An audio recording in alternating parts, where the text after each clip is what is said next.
Hello guys, मेरा नाम है जिशान अनवर और मैं आपका अपने YouTube channel time to trade में फिर से बहुत बहुत स्वागत करता हूं। आज जिस स्टॉक के बारे में चर्चा कर रहे हैं वो है टाटा मोटर्स। यानी आज 24 ऑफ जनवरी है, कल 5 ऑफ जनवरी है, तो कल के लिए आज इसको डिस्कशन करने वाले हैं टाटा मोटर्स को कि क्या कल इंट्राडे के पर्पस के साथ हम इसके अंदर ट्रेड कर सकते हैं या नहीं कर सकते हैं, और कर सकते हैं तो कितना पर एंट्री लेना है या कहाँ हमको एग्जिट करना होगा, इसके बारे में थोड़ा सा डिटेल हम लोग देखेंगे। Right, okay. सो आपके सामने टाटा मोटर्स का ही ये चार्ट आपके सामने हमने स्क्रीन पर आप देख रहे हैं इसको, और ये मैंने डेली कैंडलस्टिक है। Right, okay. So Tata motors का चार्ट है, डेली कैंडलस्टिक है, और आज के कैंडलस्टिक में हमको दिख रहा है कि 3.37% की आज तेज़ी आई है टाटा मोटर्स के अंदर। क्या कुछ अच्छा हुआ है हम इसके बारे में देख लेते हैं, यानी टेक्निकल पॉइंट ऑफ व्यू से यह स्टॉक कितना स्ट्रांग हुआ है।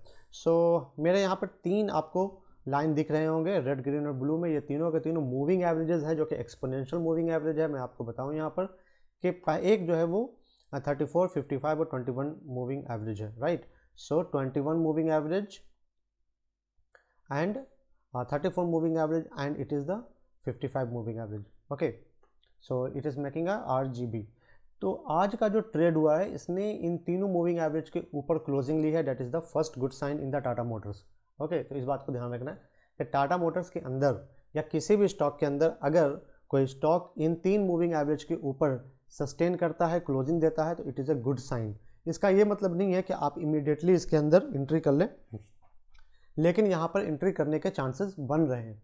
एंट्री करने के लिए ज़रूर आपको हर हाल में सपोर्ट लाइन और रेजिस्टेंस लाइन को ड्रॉ करना है। फिर देखना है कि लास्ट टाइम में इसने कहाँ पर रेजिस्ट किया था, लास्ट टाइम में इसको कहाँ पर सपोर्ट मिला था, तो वो हम लोग देखेंगे अभी। लेकिन अभी हम लोगों ने पहला चीज़ को देख लिया है, वो ये देखा कि मूविंग एवरेज के ऊपर ये काम कर रहा है। That means it is in the bullish sign. Correct. So look at this RSI को अगर हम चेक करते हैं, so this is the RSI and RSI is around 60.04, fabulous. so RSI भी जो है वो 60 चल रहा है। RSI अगर नीचे से ऊपर की तरफ 50 से ऊपर की तरफ बढ़ता है तो इसको भी बुलिश माना जाता है, यानी कि स्टॉक के अंदर अपने पिछले रिलेटिव में ये अच्छा परफॉर्मेंस दे रहा है। 50 के ऊपर अगर रहेगा तो इसको इसके अंदर एक स्ट्रेंथ माना जाएगा, 50 के नीचे रहेगा तो फिर इसके अंदर वीकनेस मानी जाएगी। तो फिलहाल इसके अंदर हमको स्ट्रेंथ दिखाई दे रहा है, क्योंकि अभी RSI जो है वो 60 पर है। डाइवर्जेंस चेक करना पड़ेगा, तो डाइवर्जेंस का मतलब ये है कि हम पहले सारा मूविंग एवरेज को हटा देते हैं, हटा नहीं देते हैं, जैसा हाइड कर देते हैं डाइवर्जेंस के लिए। राइट, और इस पूरे चार्ट को हम लोग चेंज कर देते हैं लाइन चार्ट में। Okay, so this is line chart of Tata Motors.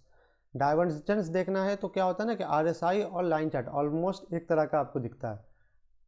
ठीक है, डाइवर्जेंस देखना है तो सबसे पहले हम क्या करेंगे, या आसानी के लिए बता रहे हैं, कोई ऐसा रूल नहीं है कि हम इसी तरीके से देखें, लेकिन हम आपके आसानी के लिए इसको बता रहे हैं। ठीक है, सो लुक एट दिस।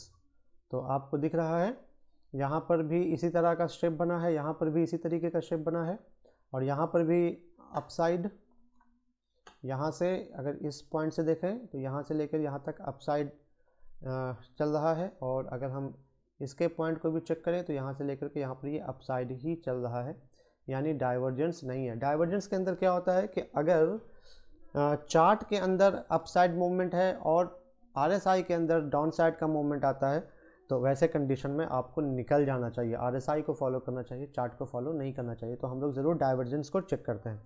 तो अभी यहाँ पर ये बुलिश फॉर्म बनाने की कोशिश कर रहा है, और RSI भी हमको डाइवर्जेंस नहीं दिखला रहा है, यानी कि इस बुलिशनेस के खात्मा अभी नहीं होने वाला है, ऐसा दिख रहा है टेक्निकली, है ना। और टेक्निकली हमेशा याद रखिएगा कि 100% सही नहीं होता है, लेकिन मोस्ट प्रोबेबली है कि वो ठीक ठाक ही चलता है। तो टेक्निकल एनालिसिस के हिसाब से अगर हम लोग इसको चेक कर रहे हैं तो यह भी ठीक है। RSI भी मेरा सही है, तो वापस हम इसको कैंडल स्टिक में बदल दिया है। तो दो चीज़ें क्लियर हो गई। नंबर एक कि मेरा एक्सपोनेंशियल मूविंग एवरेज सही काम कर रहा है, 3/21/3455 के ऊपर सस्टेन किया है। दूसरा, RSI ने इसको डाइवर्जेंस नहीं दिया है, यानी कि बेयरिश की तरफ नहीं दिखलाया है, कमजोरी नहीं दिखलाई है। तीसरा, RSI भी 60 पर चल रहा है, यानी कि अब इसके अंदर ठीक ठाक है। एक और इंडिकेटर हम यूज़ करते हैं, that is called the MACD indicator. So MACD indicator जो है वो अभी ज़ीरो के ऊपर नहीं गया है, तो ज़ीरो के ऊपर जाने पर हम इसके अंदर एक बुलिशनेस देखते हैं, लेकिन अभी हम देख रहे हैं कि बहुत सारे ग्रीन कैंडल हमारे यहाँ पर बन रहे हैं, करेक्ट है ना। तो यहाँ पर इसका मतलब ये है कि इसके अंदर भी एक अच्छा खासा रिवर्सल आने के चांसेस हैं। ओके, सो MACD पास, RSI का दोनों फैक्टर पास, EMA का तीनों फैक्टर पास हो गया है। अब क्या हम लोग चेक करेंगे, अब हम लोग ये देख लेते हैं कि टाटा मोटर्स जो कि निफ्टी ऑटो का पार्ट है, राइट, टाटा मोटर्स जो कि निफ्टी ऑटो का पार्ट है, तो निफ्टी ऑटो किस तरह का परफॉर्म कर रहा है। Okay, so come back to this, दूसरे चार्ट पर हम लोग निफ्टी ऑटो ओपन कर लिया है, इसको ज़रा जूम कर लेते हैं। तो ये हमारे लिए निफ्टी ऑटो का है, देखने में आपको एक ही जैसा लग रहा होगा, लेकिन एक्चुअली में ये निफ्टी ऑटो है, राइट। यहाँ पर इसका बैकग्राउंड में भी देख सकते हैं, Nifty auto 1 day Nifty auto. So Nifty auto भी अब आपको बुलिश दिखाई दे रहा है ना, इसका भी RSI बुलिश दिखाई दे रहा है, MACD भी आपको इसके अंदर स्ट्रेंथ शो कर रहा है। तो दो चीज़ें क्लियर हो गई, नंबर एक व्हाट के जो सेक्टर है वो भी अपसाइड में है और जो स्टॉक है वो भी अपसाइड में है, तो ये भी ठीक है। तो हमारे सामने अभी तक जितने भी पैरामीटर पर हम लोग इसको चेक कर रहे हैं वो सारे के सारा पैरामीटर पर ये स्टॉक खरा उतर रहा है, इसको हम लोग ऐड कर सकते हैं, करेक्ट ना।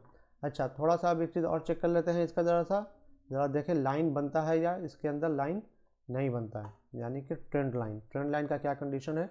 सो ट्रेंड लाइन बनाने के लिए सबसे पहले हम लोग इसको लाइन चार्ट में चेंज कर लेते हैं। ज़रूरी नहीं है कि लाइन चार्ट में चेंज करें, कैंडल स्टिक के साथ भी ट्रेंड लाइन बनेगा, लेकिन आसानी के लिए क्लोजिंग बेसिस पर देखते हैं इसको हम लोग। So that is the very good, and this is the support line. ये तो 1 डे के अकॉर्डिंगली चेक कर रहे हैं, बाद में हम लोग इसको इंटरडे के लिए भी चेक करेंगे, राइट। सो इस पॉइंट ऑफ व्यू से अगर हम लोग देखा जाए, इस पॉइंट ऑफ व्यू से देखते हैं, ट्रेंड के हिसाब से देखा जाए, क्योंकि यह भी डाउनवर्ड की तरफ चल रहा है, डाउन ट्रेंड में है, टाटा मोटर्स डाउन ट्रेंड में है, लेकिन यहाँ से इसने एक छोटा सा ब्रेकआउट दिया है, और जो ब्रेकआउट दिया है, अच्छा हम एक काम करते हैं, वॉल्यूम को भी ऐड कर लेते हैं, आज का वॉल्यूम भी चेक कर लिया जाए। अरे यार ऑसिलेटर नहीं चाहिए था बाबा, ये वाला वॉल्यूम चाहिए। सो ये दैट इज ऑसिलेटर, इसको बंद कर देते हैं, वॉल्यूम, राइट। सो ये जो ब्रेकआउट मिला है आपको टाटा मोटर्स के अंदर, यहाँ पर वॉल्यूम बन रहा है, बिल्डअप हुआ है, तभी आपको मिला, यस। इसके एक दिन पहले भी वॉल्यूम बिल्डअप हुआ था और उसके बाद भी वॉल्यूम बिल्डअप हुआ है, तो राइट। सो यानी कि ये जो स्टॉक है अब ब्रेकआउट के ऊपर काम कर रहा है, तो हो सकता है कि 1-2 दिन के बाद ये वापस रीटेस्ट के लिए नीचे आ जाए, या फिर यहीं से ये ऊपर की तरफ बढ़े। इंट्राडे के लिए क्या कुछ बन सकता है उसको देखेंगे, लेकिन उससे पहले हम लोग एक चीज़ चेक कर लेते हैं, इसके टाटा मोटर्स के डिलीवरी से रिलेटेड चीज़ों को, करेक्ट। डिलीवरी से रिलेटेड चीज़ों को अगर हम चेक करते हैं, तो आज 24 जनवरी है, और 24 जनवरी को जो ट्रेड हुआ है वो हुआ है 324 पर 5 डिजिट, और नॉर्मली जो ट्रेड होता है वो इतना ट्रेड होता है, राइट। यानी कि नॉर्मली जो ट्रेड होता है यहाँ पर आपको दिखेगा 136 पर 5 डिजिट, और यहाँ पर भी देखें तो 136 पर 5 डिजिट, यहाँ पर भी देखें 131 पर 5 डिजिट, यहाँ पर भी देखें 109 पर 5 डिजिट है, तो ये सब ठीक है। यानी कि ये एक एवरेज ट्रेडिंग वॉल्यूम है जो इसका चल रहा है, लेकिन पिछले 2-3 दिनों से देखा जाए तो 20 जनवरी को ये 244 पर 5 डिजिट है, 23 को 134 जो इसका एवरेज है उस पर आया है, लेकिन कल ये फिर से 324 पर 50, ये काफ़ी ज़्यादा वॉल्यूम के साथ इसको ट्रेड किया गया है, और इसमें डिलीवरी आपकी 48% है। 48% डिलीवरी अच्छी खासी डिलीवरी मानी जाएगी, लेकिन ये डिपेंड करता है अलग अलग स्टॉक के अपने नेचर के ऊपर, राइट। तो यहाँ पर देखा जाए तो 46.2 है, 54 है, 46 है, 49 है, 31 है, 38 है, 43 है, तो ऑलमोस्ट डिलीवरी जो है वो एवरेज में है। तो इसको ज़रा हम वीकली में देख लेते हैं, वीकली में कितना डिलीवरी आ जाता है, तो यही है 47.9 है, और 40 है, 31 है, यानी कि 30 से 40% के आसपास की डिलीवरी इसको मिलती है।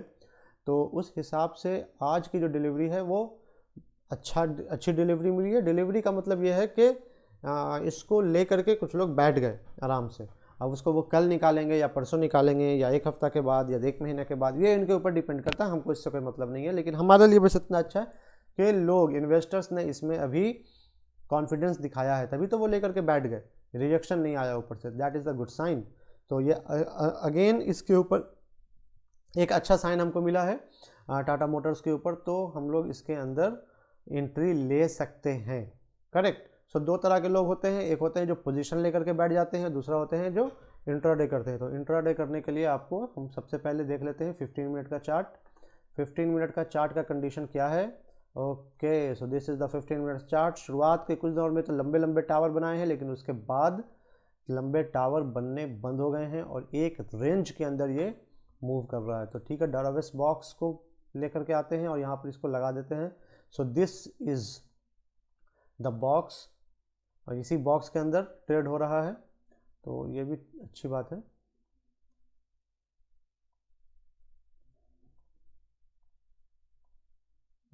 ये तो कुछ दिखाई नहीं दे रहा। Right, this is the box. ठीक है, तो अगर किसी को एंट्री लेना है तो हमको ये कोशिश करना होगा कि आज का जो हाई है वो उसके ऊपर चला जाएगा, तब हम एंट्री लेंगे। तो आज का हाई देखने के लिए हम वन डे पर क्लिक करते हैं और वन डे पर यहाँ पर हमको हाई दिख जाता है, इधर आपको दिख जाएगा हाई। ठीक है, सो हाई है 424, जो एंट्री पॉइंट भी होगा मेरा 425 पर। करेक्ट। वापस हम आते हैं 15 मिनट्स के चार्ट पैटर्न के ऊपर, और मैंने अपना एंट्री पॉइंट बनाया है 425, क्योंकि इस बॉक्स से पहले बात है कि बाहर उसको निकलना होगा, निकल करके सस्टेन करना होगा। उसके बाद जो नेक्स्ट कैंडल भी अगर इसी बॉक्स के बाहर बनाएगा तब लेंगे हम लोग, यानी कि 425 हो सकता है। Correct. So look at this. तो हम यहाँ पर कोऑर्डिनेट करते हैं इसको 425 के साथ। ओ भाई साहब, आप भी 425 के साथ। करेक्ट। और हम इसको स्टाइल तो मेरा ठीक है, लेकिन थोड़ा सा मोटा कर देते हैं। और राइट, तो ये है मेरा। कहाँ जा रहे हो सर?